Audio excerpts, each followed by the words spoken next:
coffee and dessert. We have a special visitor from Montreal who I think has a unique view on energy development in Quebec, who is here to share some thoughts with us and, if there's time, take some questions. John Parisella's impressive resume is summarized in your program. His has been a long and extraordinarily distinguished career at the intersection of public relations and Quebec politics. I want to highlight but two phases of his experience. Mr. Parisella served as Quebec's Delegate General to New York. This is the most important foreign posting for a Quebec civil servant in the United States. And in this and in other capacities, he has helped to shape and been witness to Quebec-U.S. relations over the past generation. In an earlier phase of his career, Mr. Parisella served as Director General of the Quebec Liberal Party, essentially chief strategist for that party, and then Chief of Staff to Quebec Premier Robert Bourassa, known as the father of James Bay. And in this sense, he is in a position to provide insight into a politician, Mr. Bourassa, among others, by the way, whose decision to develop Quebec's north, whatever your position might be on James Bay project might be, and I know we're here in Vermont and there are various positions on the James Bay project. Whatever your position might be, that project certainly altered, those decisions and that project certainly altered the course of energy and environmental and Aboriginal history in Eastern North America. Mr. Parisella is currently Executive Director of the fundraising campaign for the triumvirate of French language universities in Montreal. This is so-called Campus Montréal, which is Université de Montréal, HEC Montréal, the business school, and Polytechnique Montréal, the engineering school. Please help give a warm Green Mountain welcome to John Parisella.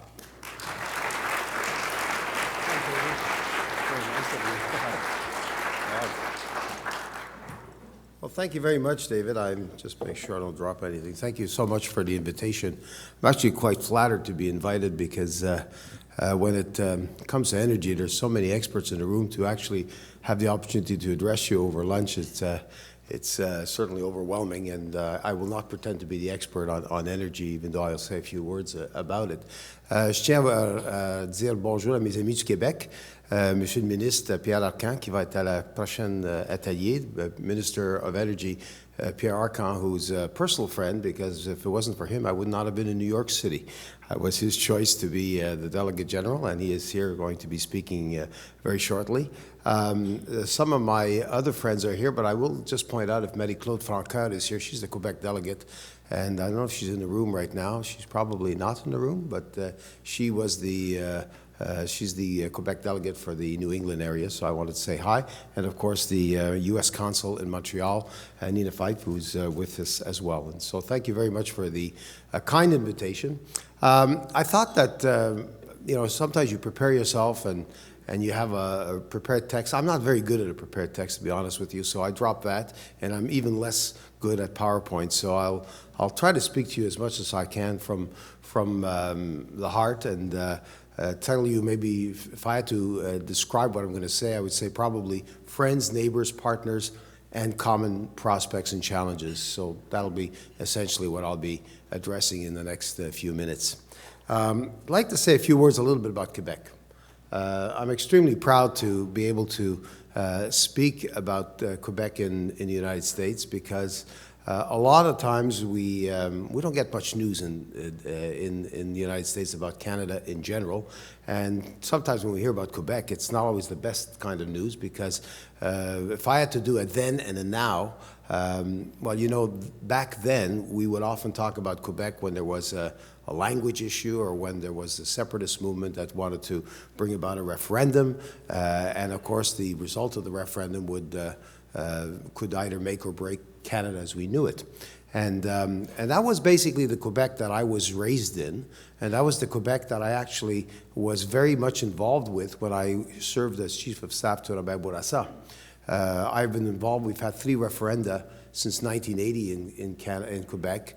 Two had to deal with the willingness to leave Canada and form a separate country, and one had to deal with a constitutional reform. And Quebecers, true to themselves, said no to all three. So they didn't want reform and they didn't want to leave. And I think in some ways it summarizes Quebec, because Quebec, to some extent, as you probably know, is predominantly French-speaking. French-speaking culture. In some ways, when New France existed, Vermont was part of New France. So Quebec is essentially, over the years, has been a minority in Canada and a minority in North America. So a minority within a minority creates a certain degree of anxiety. And for many, many years, when you look at Quebec history, it's been a story of what we call in French la survivance, a story of survival. Survival of the French language, survival of the French culture. And then, of course, in the 1960s, something happened in Quebec. We had a quiet revolution. It wasn't that quiet, but one thing for sure, it was a revolution. We've had, as the people in Vermont would understand, we've had a conservative pull and we've had a progressive push. I heard about your progressive push this morning as I was driving down. You might actually be selling or making money off weed. So we'll be watching this very carefully in Quebec, because Quebec usually, if they don't have the idea, they'll steal it. So we'll certainly watch that. But the conservative pull in Quebec was basically the notion of survival, and the church played an important role. And the church was very, very dominant. Quebec is the last jurisdiction in North America that actually gave the vote universal suffrage to women. And I'm not proud of that, by the way, but I mean, that's a fact. And the church basically ran our school systems and our hospitals to the 1960s. And that changed. And by the end of the 1960s, we had the highest divorce rate in the country. And at the beginning of the 60s, we had the highest birth rate in the country, and we had the lowest at the end of the century. And the church had basically abandoned running our schools and running our hospitals. So that's the kind of revolution we had. But there was another bit of a revolution, which I'm sure was talked about a little bit earlier today. We always think about social revolution when we talk about Quebec in the 1960s, but there was an economic revolution, a big one, that we're benefiting from it today. First of all, the Caisse de dépôt, which may not mean much to you, but it's our Quebec pension fund, which is basically run autonomously from the other 9 provinces, is one of our major instruments for economic development in the world, and a very successful one as we speak. And the other one you heard, I'm sure, this morning, the nationalization of 11 companies that actually were in the transmission and production of electricity. In 1962, it was we call it the nationalization of Hydro-Quebec. You got to remember, Hydro-Quebec was created in 1944 when they essentially nationalized the Montreal Light and Heat Company, a power company, but now they expanded. So it became essentially an important instrument of economic development. And we gave ourselves those 2 very important instruments in the 1960s. In the 1970s, that's when we started to look forward, and there was this young man who was only 36 years old, Harvard graduate, Oxford graduate, University of Montreal graduate lawyer by the name of Robert Bourassa, who at a very young age, it's said to a number of people that someday he would be Premier of Quebec. And of course, so many people boast when they're very, very young. Well, this guy really meant it. And he was able to succeed in getting elected in 1970 as Premier of Quebec. And he did it on basically one promise. He said, I'm going to create 100,000 jobs, which in Quebec is quite remarkable. And he had a project to support that. And this project was to essentially develop the James Bay project. And at that time, there was a debate between the opposition party that favored nuclear development, nuclear energy, as opposed to hydro energy. So usually when the winner wins an election, he usually gets to do what he has to do, or at least what he got elected to do, and Bourassa wins, and Hydro-Quebec bought right into the hydroelectric power development in James Bay. You got to remember that we have an independence movement in Quebec, a political independence movement. But Bourassa always believed that the real independence for Quebecers was economic independence. And economic independence was tied to economic security. And I always say Bourassa is the hardest federalist to convert to separatism. because he's a rational, logical federalist. He always believed. He never got turned on by the Rocky Mountain argument. He never got turned on by from sea to shining sea. He got turned on by the notion that the federalist system, or the federal link, gave us economic security and gave us political stability, and he considered those the two most important ingredients for developing Quebec's future. And he stayed with that, and he was elected from 70 to 76. He got defeated, and the day he got defeated, or during the campaign when he got defeated, somebody referred to him as the most hated man in Quebec. Well, I don't know if he was the most hated man in Quebec, but he certainly lost the election, and the day that he lost the election was the end of his tenure, not only as premier, but as the representative in Parliament. Everybody wrote the obituary. This is the end of Bourassa. He'll never come back. And 9 years later, he gets reelected as Premier of Quebec. There's nobody in Canadian history that's ever lost an election and regained the leadership of the same party that he was actually leading to get reelected. And that record, by the way, still stands. So Bourassa gets reelected, and of course, he and I had the good fortune and the honor to be his chief of staff. But when I look back at what he did accomplish and his vision, I think it's important to realize that he never saw Hydro-Quebec purely as an economic project or energy development. He saw it as a mechanism, as a tool to create wealth, to do wealth creation, and to be able to take that wealth and to be able to provide for the overall population's needs. Today we have, of course, a healthcare system. If all of you know what Medicare is for the 65 and up, well, we have essentially that system from cradle to end of life. And that was created under Bourassa. So he brought that in at the same time that he was launching his James Bay project. He was bringing in state-run healthcare.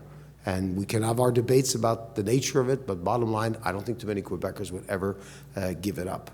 And in addition to that, he did a lot of other social changes, to Quebec society. So why was he able to do that? Because he had a project that was able to create wealth and then be able to redistribute that wealth to create a more equitable society.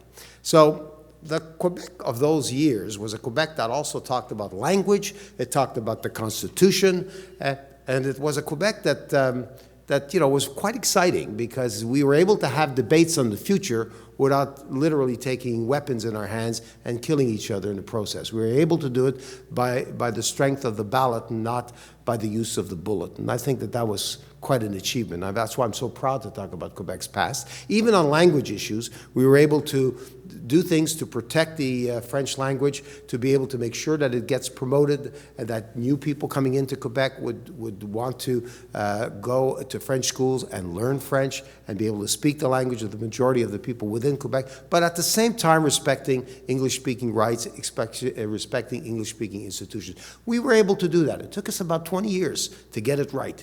But today I'm able to say that we have a consensus on language. It's fragile because, like it or not, it's still a minority in Canada and still a minority in North America, but it is a consensus that is holding. The last major change brought to language legislation was in 1993. I was there when it was done, and we've not had to reopen it to try to change it. And I call that pretty durable as a consensus. So that was the Quebec then. And the Quebec now, what would be the Quebec of today? Well, I'm very fortunate. I mean, my friend Steve from Hydro says, what are you doing these days, John? I said, well, I'm actually working with the University of Montreal, HEC and Poly, as Dave said. Poly is the engineering school, HEC is the business school. University of Montreal is the second largest university in Canada after the University of Toronto. And basically, I work with French-speaking students. I do some philanthropy, but I also do some teaching. And I certainly do a lot of mentoring when I can. And the Quebec of today is a Quebec that talks about energy challenges. The Quebec of today talks about sustainable development. And the Quebec of the day talks about things like matters like free trade. And today, Quebecers no longer see their future as limited within their borders. They see it as challenges to go beyond the borders, and very often today you'll talk to a young French-speaking Quebecer who probably back 30 years ago would speak English or halting English. Today will often tell me that he or she speaks a second or a third or even a fourth language. And that's where we're at today. This is the Quebec of today. And so when I was invited by Dave to come and say a few words to you, I was very encouraged because I think that the Quebec of today is one that looks outward and not inward. And that's what I think is a great opportunity. I think we have many prospects in front of us. We share the notion that we want a low carbon economy. We also share the notion that we can play a role even though we're federated states. We're both living in federations. And often we think, well, it's the national government that's got to take the lead. Well, in a few days, about 3 days from now, we're going to celebrate a man that probably no one in this room knows with the exception of my Quebec friends. And he's 95 years old today, and you can have a conversation as if he was 55 years old. And his name is Paul Gérin-Lajoie. And that man was a minister back in the 1960s. And Paul Gérin-Lajoie believed that the one way of defending federalism was for the provinces to exercise their powers given to them by the Constitution. And by the way, in Quebec, in Canada, the provinces own their natural resources, which explains why Alberta loves to sell a pipeline down to the Gulf of Mexico. And of course, we like to sell our electricity to our neighbors as well as serving ourselves. So he said any jurisdiction that was provincially assigned should be defended not only in Quebec but outside Quebec. And I had the good fortune when my dear friend Pierre Arcan suggested to the Premier that I should represent Quebec in New York. I had the good fortune of having a Premier by the name of Jean Charest. You probably know Jean Charest, and Jean Charest, who used to love to come to Vermont, and he believed that we could bring the Paul Gérin-Lajoie jurisdiction one step higher.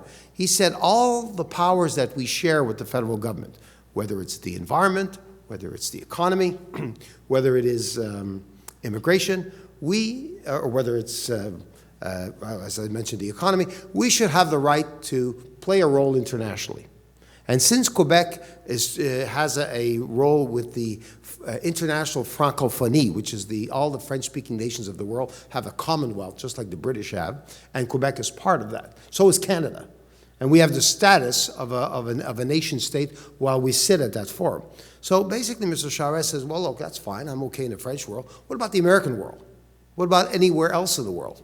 And as a result, he's the guy who gave the first idea to the Canadian government that we should have a free trade agreement with Europe. And guess who's talking about a free trade agreement with Europe today? The President of the United States. And it all started from the Quebec Premier, who convinced our friends in France, Mr. Sarkozy, who was the president at the time, that that was the thing to do. And Mr. Harper bought into it, and today we're going through the ratification project of an important free trade agreement, actually in many ways the largest in the world, by the time the United States joined it. So these are the kinds of things that federated states can do. And we have things in common. Whether we're in United Nations forums, whether we are at the regional greenhouse gas emissions initiative, the RGGI group, whether it's Western Climate Initiative, these are states, these are provinces sitting, making decisions, making policies.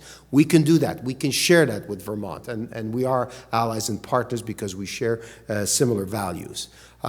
So that's basically my sense of the future, is that I think Quebec, outward-looking, needs Vermont, and I think Vermont, which has really got a very ambitious program in terms of the environment, in terms of energy requirements, is right to look at Quebec, and I think this is an ideal setting to do that. I'd like to say in closing, however, because I like the presentation of the previous panel, but I think it was Mr. Castle who talked a little bit about politics. Politics is often difficult in Quebec as well, as you probably would imagine. We have a parliamentary system. We don't have a presidential congressional system. So we normally have elections when a government decides to call an election or when a government is defeated in the House. Now, we have got in recent years a trend to fixed date elections. In other words, we say the election will be held on such and such a date, but it isn't in the Constitution. So we don't have the second Tuesday after the first Tuesday in November where there's an election every 4 or every 2 years. We basically do it at the whim of whoever thinks it's to his or her political advantage to do it. So but the message I want to give you about our politics, it may not be easy, and I think Jean-Thomas Bernard said earlier, we pay enormously low rates for our hydro. I don't think any political party right now would actually want to augment it by 20%, which it should be. And I think he'd be happy in the back here, and I think it would be a smart thing, but it was just a smart thing economically, but it would be disaster politically. However, we do have something in common. Whether you are part of the Separatist Party, which is called the Parti Québécois, and René Lévesque, I have a lot of respect for René Lévesque, or whether you are a Liberal Party person, and tonight our Premier is going to be speaking to you, Philippe Couillard, there's one thing in common: continuity. Continuity. When Hydro-Quebec was created in 1994, in 1944, the politician that followed him was essentially a conservative, and you would have thought he might have dismantled it. He didn't. He kept on doing it. And then the following premier, and the following premier, and the following premier. So it's not only reliable as a service and as a product, but I think it's also reliable because it has the consensus of our politics and our politicians. So thank you very much. I'll take whatever questions you have. Thank you.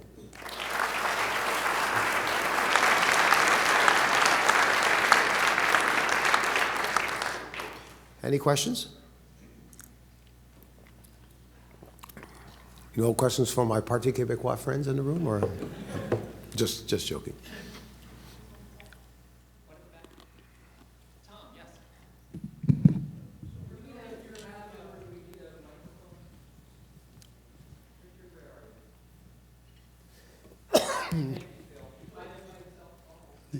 Thank you. Regarding your praise of this initiating a free trade agreement between Quebec and Europe, and that President Obama is supporting it. First observation, ever since George Herbert Walker Bush, every American president has supported every free trade agreement, especially NAFTA, and of course now with the Pacific. But I'm wondering, are you getting any negative comments about that in Quebec? I know in this country there are people that are concerned about environment, about sustainability, about human rights, about social justice, have real concerns about free trade agreements, these large free trade agreements, and particularly the World Trade Organization, which is one of the most anti-environmental, anti-public rights, human justice organizations in the world. So I'm just wondering, is everybody in Quebec on board with this, or is there concerns? Well, I would venture to say that it's generally made a consensus. There are some sectors, especially in the dairy industry, that wants special support by the government, and there are some side deals that are probably going to emerge from the ratification project. But I'd like to maybe comment from a general overall point of view about free trade agreements. I should correct as well, or add, that not only George H.W. Bush, but so did Ronald Reagan favor free trade. And the free trade agreement with the United States was signed with President Reagan, and the one with NAFTA was signed with President Bush. You're right. Those agreements, it's very much the purview of the White House over the years. Any resistance to free trade that came in the United States often came from the Congress, especially when the Congress was dominated maybe by the Democrats who because of trade union concerns, would resist. There was a resistance to free trade in Canada in 1984 to 87, and there was some as well in 1992 when Mr. Clinton came into office, and he adjusted the free trade to meet the Prime Minister of the day, Mr. Chrétien's concerns. So free trade is not a free pass to ratification. I would say that Canada, however, has evolved in a much greater enthusiasm for free trade than I would have been able to say 20 years ago. So you're right about raising questions about human rights, and you're right about raising various other questions about the environment. But those questions, I think the Quebec population feels they are being addressed in the course of this particular ratification process. So all I could say is that those who have reservations about free trade, for the reasons you mentioned, I think it's a very legitimate reservation. But I would say we've had those reservations. We're a lot less inclined today to make them at the center of the debate for ratification.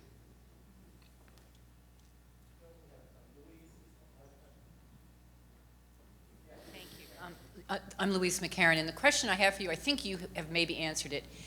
For New Englanders approaching negotiations and interactions with our friends to the north, what are the 2 or 3 main cultural concerns that we should be aware of? I sometimes feel like we're exporters of our own views on whether it's on energy or electricity or whatever, and we don't take the time to really understand the culture of Quebec.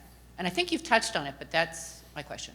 I think dialogue is usually the best way of doing it. I think the panelists in the previous meeting talked a little bit about not coming across as pure us, that is, as pure exporters, and you as pure buyers of. I think we have to be concerned that there are concerns existing south of the Quebec border, as there could be north of the Quebec border. I think one issue was probably addressed this morning by Chief Picard, the whole First Nations rights.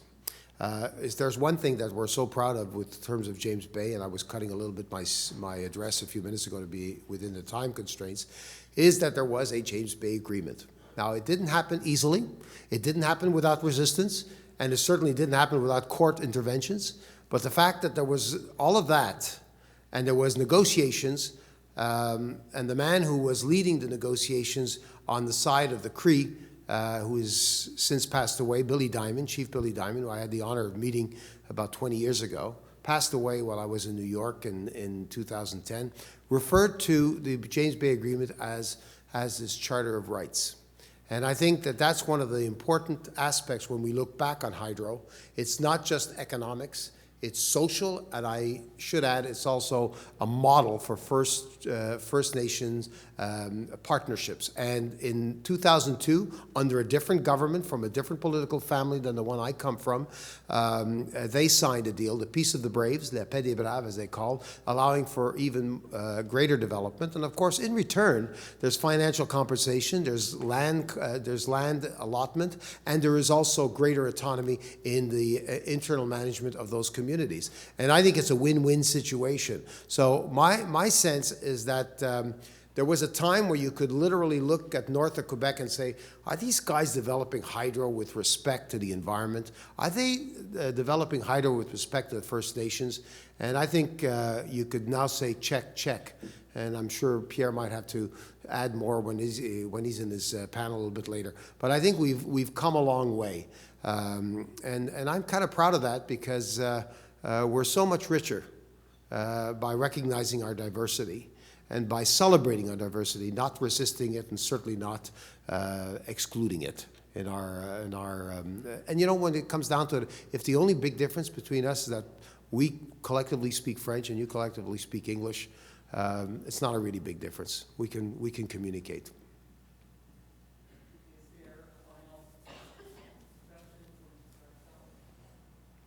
Gentleman in the back.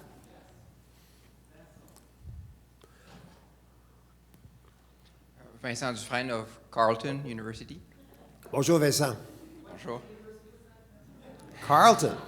Carleton, in Ottawa. It's in Ottawa. It's the other one. But anyone in political science, we always applaud our friends at Carleton. All right, so you refer to a certain number of achievements with regard to our relations with First Nations when it comes to energy resource development.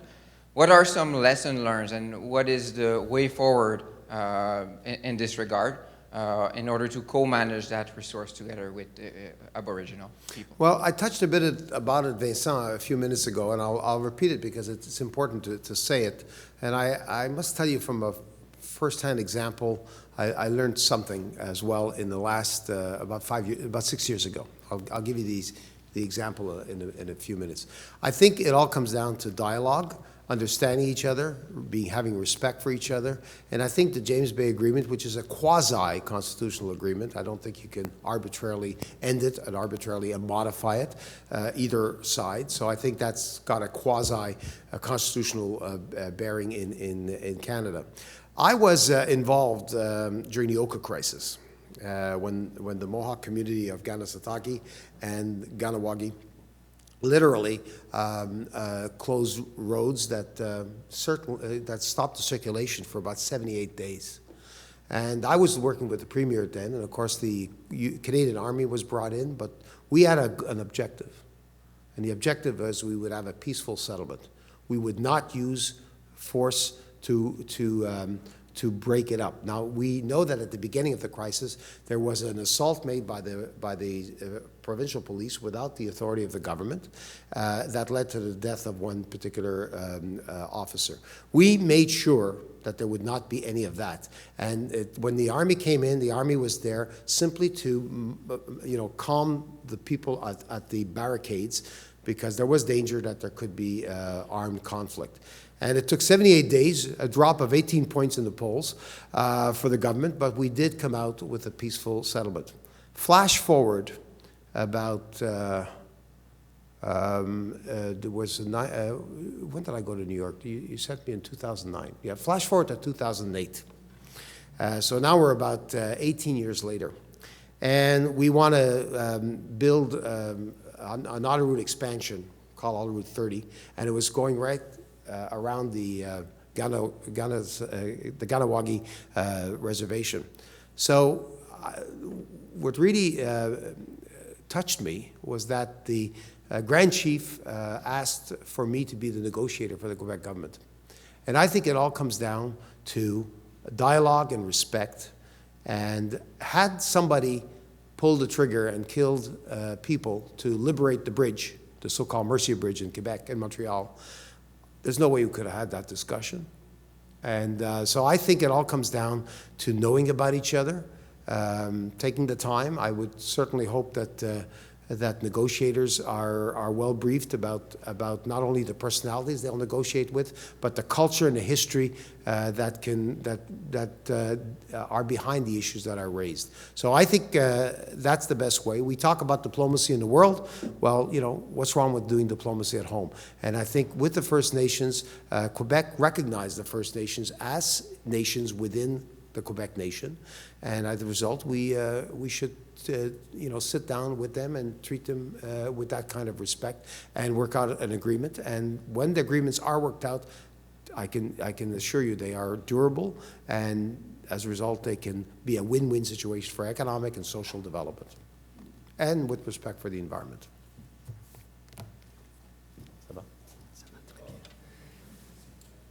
We have 15 lovely minutes to before we reconvene in Levac for the next panel.